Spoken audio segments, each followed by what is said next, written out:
welcome to this week's episode. So this is the longest title we have ever had on one of our podcast episodes. So this is the perils of Google Adwords for aviation and 3 reasons why just maybe you should be using them anyway. Mm-hmm. Okay. In the past, we have done entire episodes about why you shouldn't be doing Google Adwords. And we're going to do an update of that, and we're also going to do an update of a couple of circumstances, actually 3, in which you might want to consider it. Okay, so this episode is being brought to you by our digital marketing program, and this is where we manage your Google AdWords and talk you out of using Google AdWords and using something more appropriate whenever we can, for the reasons that we were about to discuss, right? Exactly. Okay, cool. So our previous advice, don't touch Google AdWords,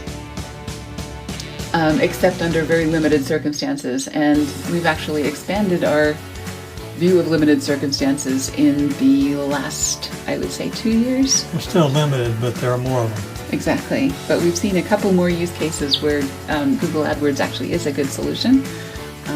But it is certainly not universally the best thing to do under any circumstance, right? Yeah, and it depends on, of course, what part of the industry you're in, because those dang things can destroy your budget.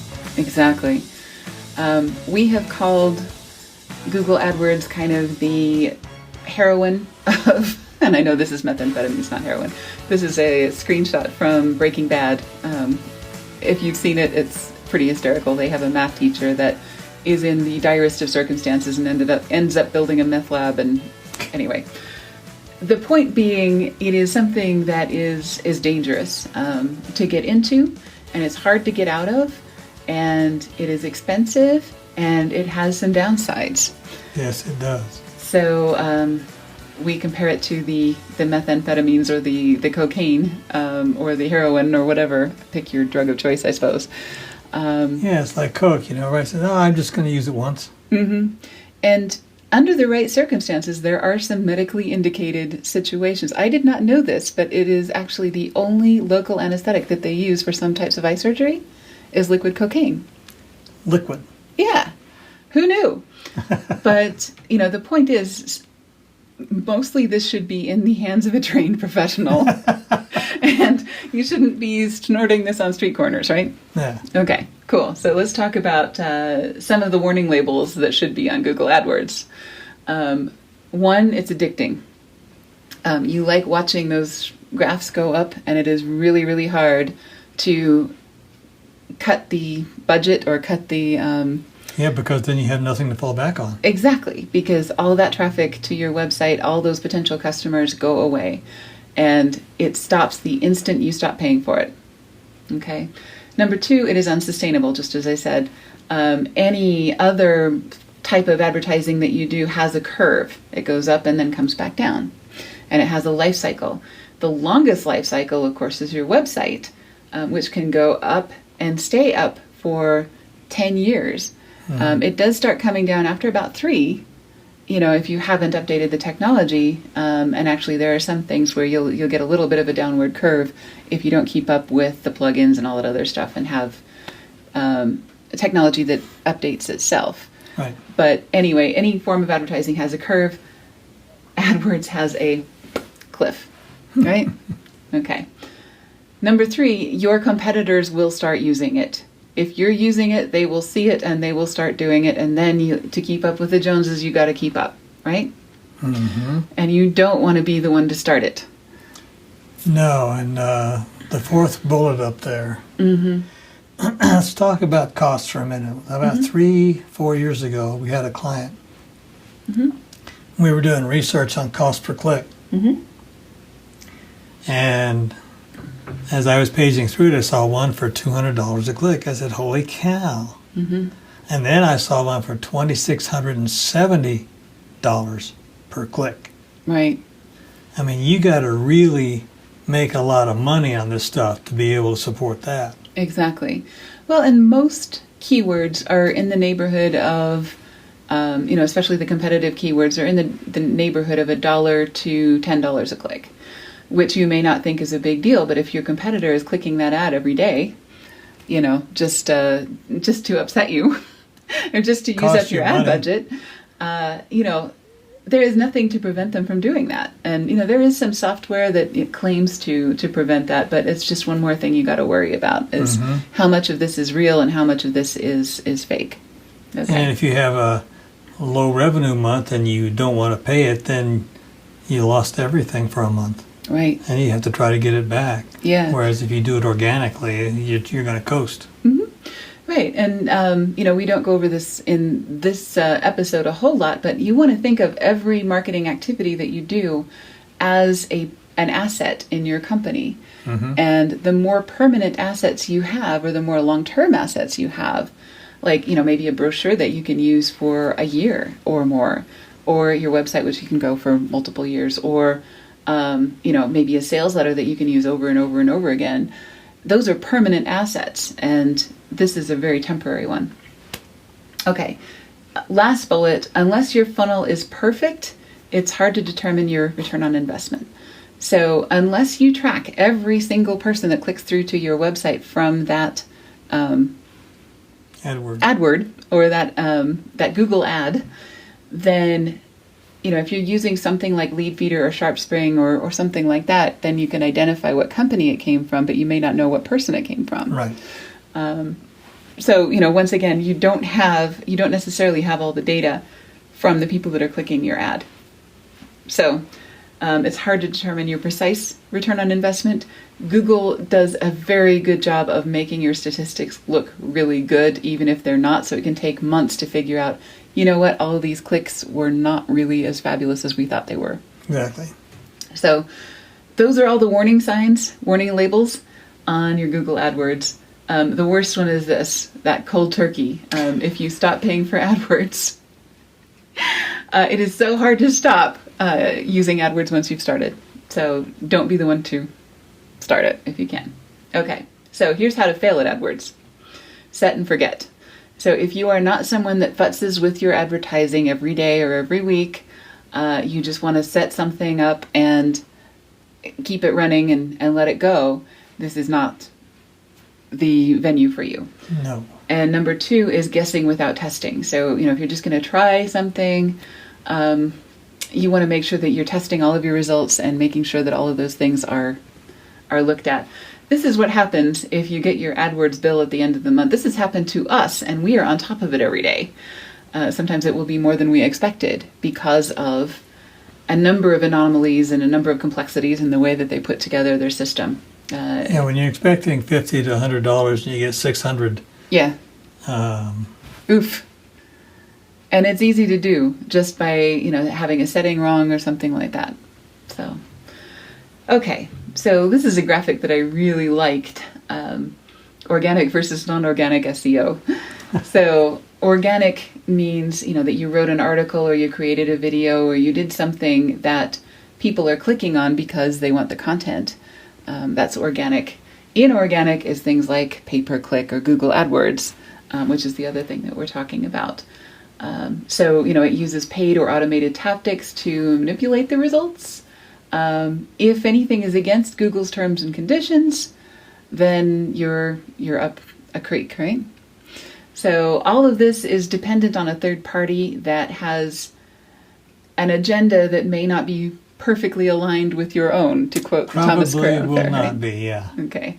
Yeah, what was the line? It's from the Thomas Crown Affair. He's talking to his shrink saying, can a woman trust you? And he says, a woman can trust me insofar as her agenda is aligned with my own. That's right. Right, okay. You can trust Google insofar as your agenda is aligned with its own because it's investing a lot more money than you are. That's right. And it's there to make money. Exactly.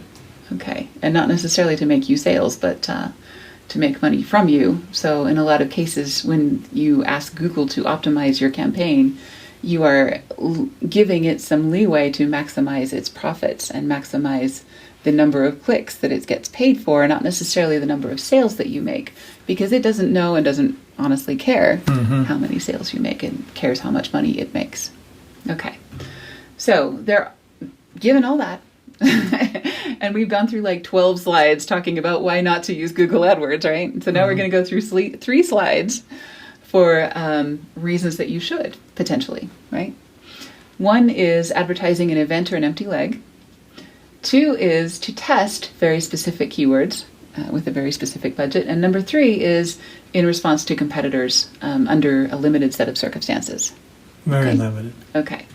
So the first one is if you have, for example, Tech Center Guam has a fabulous 10 gig fiber optic internet connected to office space. And this is a very rare commodity on the island of Guam, which is east or west of Hawaii, so way out there, right? Mm-hmm. Okay. If you need an office space at the airport in Guam, now's your chance to get this office space. And they want to get it rented as soon as possible. And they have a very limited number of people who are interested in that office space. So people that obviously are on Guam. And it's actually it's working because they've already leased out some of that space.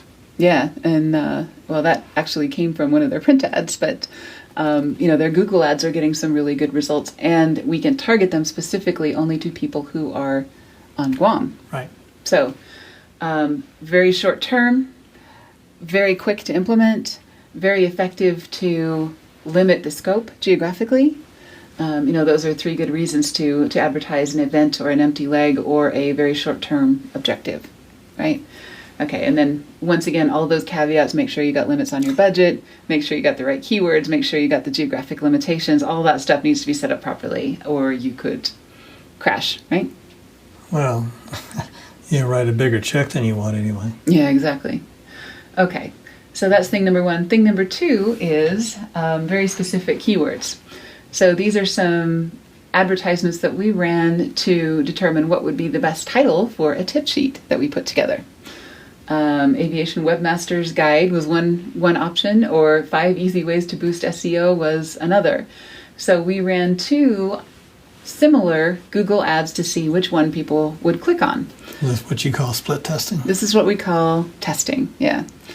Split testing would be where we changed one word. Oh, true. So, there's ways of doing this, and we probably should have split tested, but we only wanted to spend about $10 to figure out the answer to this question.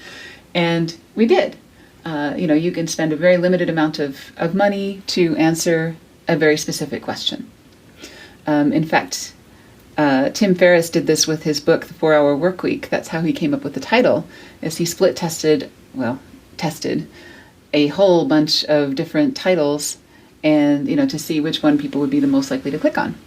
And that's how he came up with the 4-Hour Workweek title. And it ended up being a New York Times bestseller and in its second edition or third edition by now. And we run it in our book club and done all kinds of things because potentially, you could argue that that's part of the reason it was so successful is because he did split testing or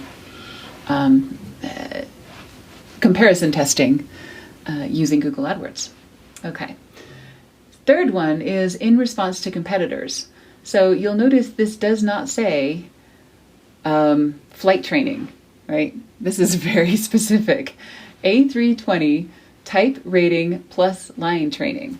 So if someone is looking for that, we know somebody who is perfect for that scenario, and that is Aerostar Type Ratings. Unfortunately, there are a lot of other people who are looking for that very specific set of people. And if Aerostar Type Ratings was not paying for AdWords, they'd be way down the page, like 10 deep in this list of flight schools that offer this this very specific specialty. Mm-hmm. So what's the saying? Never start a fight, but if one is started, end it. And you end it by winning. And the way that you win is you make sure that you have a quality score. And this is one thing that Google AdWords does.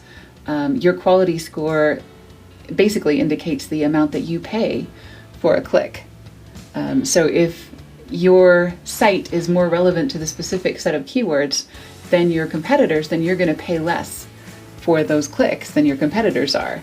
And you're also going to get a better ranking than your competitors are, even within the paid ads. So chances are Aerostar Type Ratings is paying less for the clicks that they get from this ad than a lot of their competitors, and they're also ranked number one even among the people who are paying for this. So if you're going to do it, get the best results you absolutely can. Isn't she smart? Isn't who smart? You. Oh, no, that's Aerostar. No. No, that you can talk about all this and explain it in nauseating detail. Nauseating? Are you nauseated yet? Well, honestly, Google... So if you need questions answered, give her a call. She can answer damn near anything. I'm married to him, so he has to say this. No, I don't. Anyway, Google AdWords is not my favorite, you can probably tell, not my favorite advertising venue, but there are situations where you use the right tool for the job. Just like pilots, may not enjoy flying certain types of aircraft, but they use the right tool for the job, right? Exactly. Okay, mission. It's all about the mission. Okay, so once again, this episode was brought to you by our digital marketing product or service. And if you would like to talk about a hairy AdWords situation or a hairy situation at all regarding advertising or a competitive situation or an empty leg or an unrented office or whatever it is that you need to solve, give us a call, 702-987-1679, or click the consultation button on our website and let's sit down and talk about it. Absolutely. All right. She is smart. Thank you. You're so nice. Have a great week, and we'll see you next week. See you next time.